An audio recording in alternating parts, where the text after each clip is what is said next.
On a chilly Tuesday in Denver, frost crept across the windows of the community center as Congresswoman Lauren Boebert took the stage. The room hummed with tension. For weeks, critics had labeled her a divisive extremist in ads saturating local media. Constituents, some supportive, many hostile, filled every seat, their breath visible in the underheated hall. Boebert had just begun addressing concerns about forest management when a voice cut through the crowd. "Congresswoman," called Mark Thompson, rising from his seat in the third row.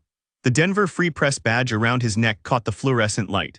"Why do you continue accepting millions from oil lobbyists while Colorado experiences its worst wildfire season in history?" The crowd stirred, phone cameras swiveled toward Boebert. Several attendees nodded, expecting to witness another politician cornered by an uncomfortable truth. Boebert paused, she set down her notes and studied Thompson's face. A slight smile formed at the corner of her mouth. "That's actually an excellent question, Mark," she said, her voice unexpectedly warm. "But I wonder, why don't you ask yourself the same thing?"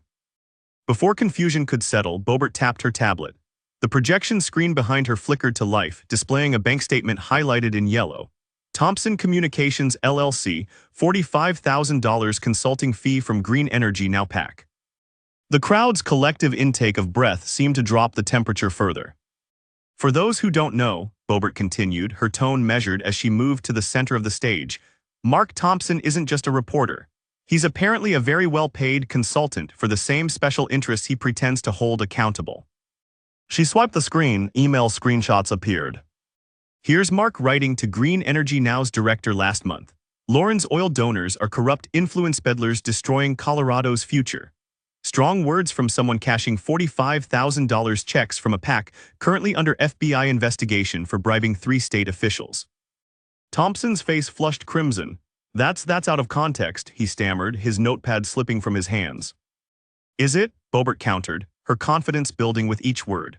"Or is it that your PAC handlers paid you to target me specifically because I'm the only thing standing between them and their $2 billion solar installation that would displace nearly 500 ranching families from their generational lands?" The room transformed, murmurs of disapproval now aimed at Thompson. Several attendees moved away from him, creating a small island of empty chairs. "This isn't about clean energy versus fossil fuels," Boebert said, addressing the entire room now. "It's about transparency. It's about who's pulling the strings." By midnight, the confrontation had exploded across social media. By morning, the Denver Free Press had announced Thompson's suspension pending an internal investigation. By afternoon, the FBI had issued subpoenas for Green Energy Now's financial records. Then came the coup de grace. Boebert's team releasing footage from a Green Energy Now retreat 6 months earlier, Thompson laughing with executives poolside at an Aspen resort. "Who really cares about a bunch of ranchers? Solar panels are trendy, ranching isn't. It's just basic marketing." The revelation wasn't luck or coincidence. Months earlier, a disillusioned Green Energy Now employee, furious about the PAC's methods, had delivered a trove of documents to Boebert's office. Rather than expose everything immediately, Boebert had waited, monitoring Thompson's increasingly aggressive coverage.